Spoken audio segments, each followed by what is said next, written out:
मन ठारो आयो, मुबारक मुबारक मदनी मन ठारो आयो, न घबरायो गुनाहगारों यतीमन जो यार आयो, न घबरायो गुनाहगारों यतीमन जो यार आयो। सदर मजलिस उस्ताद साहब मुझा प्यारा शागिर्द साथियों, अस्सलाम वालेकुम। प्यारा साथियों, ही बाबरकत महीनो ताजदार मदीना सुकून कलो वसीना जी विलादत ब्यासियात जो महीनो है। यकीनन हिन महीने की फजीलत अहमियत सबब अम्मा आमना जो लाल है।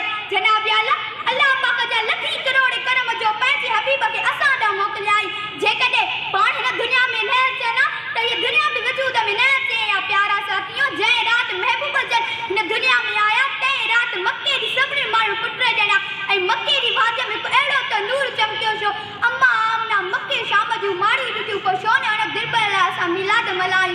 छा चए थो त भला भाग तुंहिंजा भली खिल हलीमा, भला भाग तुंहिंजा भली खिल हलीमा, अर्श तां आयो तुंहिंजे लाइ जोड़ियो गुल हलीमा। जनाब आला जंहिंजे ज़ुल्फ़नि जा क़दम ख़ुदि ख़ुदा पियो खणे, जंहिंजे ज़ुल्फ़नि जा क़दम ख़ुदि ख़ुदा पियो खणे, उनजी तारीफ़ इंसान छा कंदो। वैसे गुलामनि में नालो लिखण ख़ातिर असां बि चुंद लफ़्ज़ अवां लाइ आॾो पेश कयां। आख़िर में ही शेर चई त हाणे जॻहि वठंदमि। तोले नगीदार नबी अर्श पयो दुआऊं करे, अच तूं पेर भरे, अच तूं पेर भरे।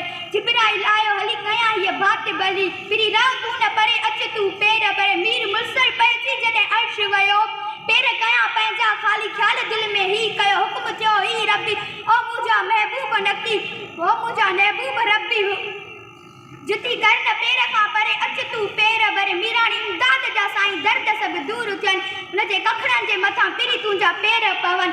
हम कहिड़ी हणा मां मुंहुं में ए बहण घणा, मौला शल माफ़ करे, अच तूं पेर भरे।